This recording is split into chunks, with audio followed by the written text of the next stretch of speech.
नमस्कार सभी को। आज हम पढ़ने जा रहे हैं अष्टम वर्गस्य रुचिरा संस्कृत पाठ्यपुस्तकम तृतीयो भाग है।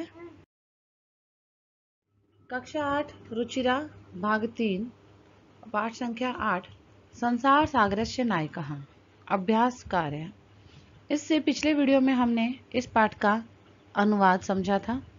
अब हम इस पाठ में आए हुए अभ्यासों को इस वीडियो के माध्यम से देखेंगे। इस पाठ के अभ्यास से पहले हम यहाँ कुछ सामान्य कारक विभक्ति और उपपद विभक्तियों की जानकारी लेंगे, क्योंकि इस उपपद विभक्ति से संबंधित अभ्यास ही यहाँ आने वाला है और इस पाठ में भी हम इस उपपद विभक्तियों से परिचित हुए हैं, इसलिए हम सबसे पहले उनके बारे में सामान्य जानकारी रखेंगे। कारक चिन्हों के आधार पर जहाँ शब्दों का प्रयोग होता है उसे कारक विभक्ति कहते हैं, किंतु किन्हीं विशेष पदों के कारण जहाँ कारक चिन्हों की उपेक्षा कर विशेष विभक्ति का प्रयोग होता है उसे उपपद विभक्ति कहते हैं। जैसे सर्वतः, अभितः, परितः, दिक् आदि पदों के योग में द्वितीय विभक्ति होती है। उदाहरणम क विद्यालयम परितः पुष्पाणि सन्ति। परितः के योग में द्वितीया विद्यालय में प्रयोग की गई है। दिक् देशद्रोहिणम, दिक्कम देशद्रोहिणम, दिक् आदि पदों के योग में देशद्रोही शब्द में भी द्वितीया का प्रयोग किया गया है। सह, साखम, सार्धम, समम के योग में तृतीय विभक्ति का प्रयोग किया जाता है। जनकेन सह पुत्रः गतः, यहाँ सह के योग में जनक में तृतीय विभक्ति का जनकेन प्रयोग किया गया है। दुर्जनेन समम सख्यम, समम के योग में दुर्जन के साथ तृतीय विभक्ति दुर्जनेन प्रयोग किया गया है। नमः, स्वस्ति, स्वाहा, स्वधा के योग में चतुर्थ विभक्ति प्रयोग होती है। जैसे देशभक्ताय नमः, नमः के योग में देशभक्ताय में चतुर्थी विभक्ति। नमः एतादृशेभ्य शिल्पिभ्य, इस प्रकार के शिल्पियों को नमस्कार या नमः के योग में एतादृशेभ्य और शिल्पिभ्य में चतुर्थी विभक्ति। जनेभ्य स्वस्ति, स्वस्ति के योग में जनेभ्य में भी विभक्ति का चतुर्थी विभक्ति का प्रयोग किया गया। अलम शब्द के दो अर्थ हैं, पर्याप्त एवं मत, अर्थात वारण के अर्थ में। पर्याप्त के अर्थ में चतुर्थी विभक्ति होती है, जैसे देशद्रोहिणे अलम देश रक्षकाः। मना करने अर्थ में तृतीय विभक्ति होती है, जैसे अलम विवादेन। विना के योग में द्वितीया, तृतीया एवं पंचमी विभक्तियां होती हैं, जैसे परिश्रमम, परिश्रमेण, श्रमात, विना, न गति। इस प्रकार यहाँ कुछ मुख्य हमने उपपद विभक्तियां आपको समझाई हैं। आने वाले प्रश्नों को हम इन्हीं के आधार पर हल करेंगे। अभ्यास है प्रश्न संख्या 1, एक पदेन उत्तराणि लिखत, एक पद में उत्तर लिखने हैं। कस्य राज्यस्य भागेषु गजदरः शब्दः प्रयुज्यते, किस राज्य के भाग में गजदर शब्द का प्रयोग किया जाता है। उत्तर है राजस्थानस्य, कि राजस्थान राज्य में के एक भाग में आज भी गजदर शब्द का प्रयोग किया जाता है। ख गज परिमाणम कह धार्यति, गज के परिमाण को कौन धारण करता है। उत्तर है गजदर है, गजदर गज परिमाण को धारण करते हैं। ग कार्य समाप्तो वेतनानि अतिरिच्य गजदरेभ्य किम प्रदीयते, इसमें कार्य के समाप्त हो जाने पर वेतन के अतिरिक्त गजदरों को क्या दिया जाता था। उत्तर है सम्मानम, कि उनको सम्मान दिया जाता था। घ के शिल्पी रूपेण न समादरता भवन्ति, किनका आज शिल्पी रूप में आदर नहीं होता। उत्तर है गजदराः, गजदरों का शिल्पी रूप में आदर नहीं होता। प्रश्न संख्या 2, प्रश्नानाम उत्तराणि पूर्ण वाक्य लिखत, दिए गए प्रश्नों के उत्तर हमें पूर्ण वाक्य में लिखने हैं। क तड़ागः कुत्र निर्मीयन्ते स्मः, तालाब कहाँ बनाए जाते थे। उत्तर है तड़ागः संपूर्ण देशे निर्मीयन्ते स्मः, तालाब संपूर्ण देश में बनाए जाते थे। ख गजदराः कस्मिन् रूपे परिचिता, गजदर किस रूप में परिचित थे। उत्तर है गजदराः वास्तुकार रूपे परिचिता, गजदरा वास्तुकार के रूप में परिचित थे। ग गजदराः किम कुर्वन्ति स्मः, गजदर क्या करते थे।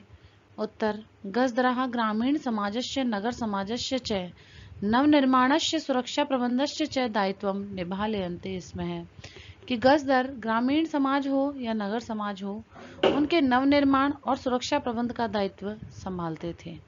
घ के सम्मान्य, सम्मान्य कौन है। गजदराः सम्मान्य, गजदर सम्मान्य है। प्रश्न संख्या 3, रेखांकित पदानि आधारित प्रश्न निर्माणम कुरुत। रेखांकित पदों के आधार पर प्रश्न निर्माण करना है। यहाँ रेखांकित पद की विभक्ति वचन लिंग के आधार पर ही किम शब्द का विभक्ति वचन लिंग प्रयोग करके प्रश्न निर्माण करना है। तो क सुरक्षा प्रबंधस्य दायित्वम गजधरा निभालयन्ति इसमें है। यहाँ सुरक्षा प्रबंधस्य शब्द रेखांकित है। यह पुल्लिंग षष्ठी एकवचन है, तो पुल्लिंग षष्ठी एकवचन कस्य प्रश्नवाचक प्रयोग करते हुए हम कहेंगे कस्य दायित्वम गजधरा निभालयन्ति इसमें, तो और अंत में प्रश्नवाचक चिन्ह का प्रयोग करेंगे। ख तेषाम स्वामिनः असमर्था सन्ति, उनके स्वामी असमर्थ थे। यहाँ तेषाम शब्द षष्ठी बहुवचन है, पुल्लिंग है, तो उसी के आधार पर किम शब्द का षष्ठी बहुवचन पुल्लिंग लगाएंगे केशाम। स्वामिनः असमर्था सन्ति, किसके स्वामी असमर्थ हैं। ग कार्य समाप्तो वेतनानि अतिरिच्य सम्मानम अपि प्राप्नुवन्ति। यहाँ वेतनानि शब्द नपुंसकलिंग प्रथमा बहुवचन है और किम शब्द का नपुंसकलिंग प्रथमा बहुवचन है कानि। उसी के साथ प्रश्न निर्माण होगा कार्य समाप्तो कानि अतिरिच्य सम्मानम अपि प्राप्नुवन्ति। घ गजधरः सुंदरः शब्द है अस्ति। यहाँ गजधरः पुल्लिंग प्रथमा एकवचन है, तो किम शब्द का पुल्लिंग प्रथमा एकवचन कह प्रयोग करेंगे कह सुंदरः शब्द है अस्ति। अंग तड़ागः संसार सागरः कथ्यन्ते। यहाँ पुल्लिंग प्रथमा बहुवचन है, उसी के आधार पर पुल्लिंग प्रथमा बहुवचन किम शब्द में के का प्रयोग करेंगे और कहेंगे के संसार सागरः कथ्यन्ते। अंत में प्रश्नवाचक चिन्ह का प्रयोग अवश्य करना है। प्रश्न संख्या 4, अधोलिखितेषु यथापेक्षितम संधि विच्छेदम कुरुत। कि यहाँ पर नीचे दिए गए पदों का जहाँ संधि की आवश्यकता है वहाँ संधि और जहाँ विच्छेद के लिए रिक्त स्थान है वहाँ विच्छेद हमें करना है। क अद्य धन अपि, संधि युक्त पद बनेगा अद्यापि, यण संधि का उदाहरण है। स्मरणार्थम दिया हुआ है, संधि विच्छेद होगा स्मरणम धन अर्थम, स्मरण धन अर्थम, दीर्घ संधि का उदाहरण है। इति धन अस्मिन, यण संधि का उदाहरण है इत्यस्मिन शब्द बनेगा। एतेषु एव, यहाँ पर जो शब्द दिया गया है वो संधि युक्त है, उसको संधि विच्छेद करेंगे। एतेषु धन एव, यण संधि का उदाहरण है। सहसा धन एव, वृद्धि संधि का उदाहरण है जो बनेगा सहसेव। प्रश्न संख्या 5, मंजूषा समुचितानि पदानि चित्वा रिक्त स्थानानि पूरयत। मंजूषा से उचित पदों का चयन करके रिक्त स्थान की पूर्ति करनी है। छात्रा पुस्तकानि गृहीत्वा विद्यालयं गच्छन्ति, छात्र पुस्तक लेकर विद्यालय जाते हैं। मालाकारा पुष्पै माला रचयन्ति, माला बनाने वाले पुष्पों से माला बनाते हैं। मम मनसि एका जिज्ञासा वर्तते, मेरे मन में एक जिज्ञासा है।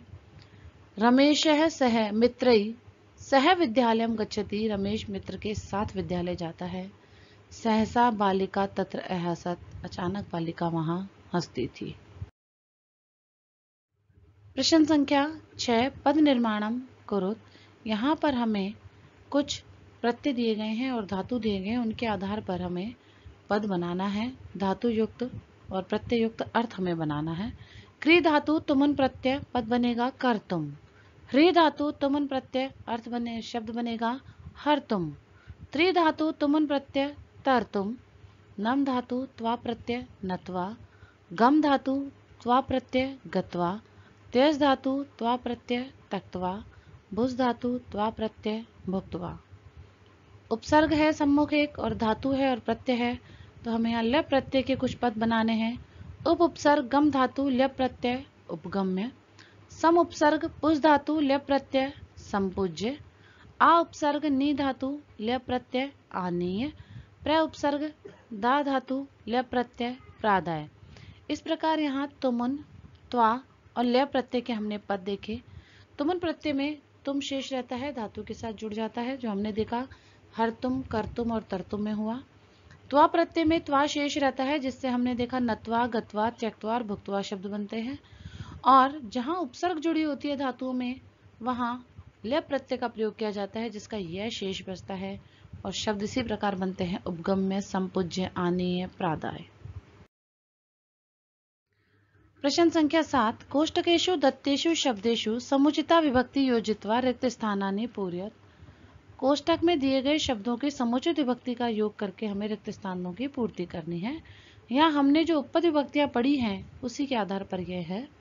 विद्यालयम परितः वृक्षाः सन्ति, कोष्टक में विद्यालय पद दिया गया था और सम्मुख परितः था, तो परितः के योग में द्वितीय विभक्ति परितः विद्यालयम। ग्रामम उभयतः ग्रामाः सन्ति, यहाँ ग्रामा शब्द ग्राम शब्द दिया गया है और उभयतः है, उभयतः के योग में द्वितीया, ग्रामम उभयतः ग्रामाः सन्ति।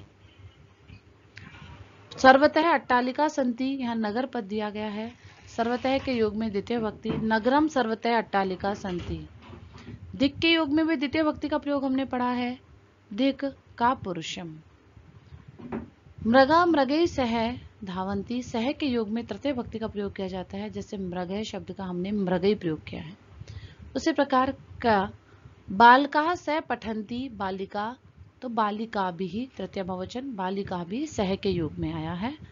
पुत्र पित्रा सह आपणम गच्छति, पितृ शब्द की तृतीया है पित्रा, तो पित्रा का प्रयोग किया है सह के योग में। शिशु मात्रा सह क्रीडन्ति, मातृ शब्द की तृतीया है मात्रा और सह के योग में यहाँ तृतीया का प्रयोग किया गया। इस प्रकार ये उपपद विभक्तियों के साथ हम इसे रिक्त स्थानों को पूर्ण करते हैं। धन्यवाद है। इस प्रकार इस पाठ का अभ्यास यहाँ समाप्त होता है।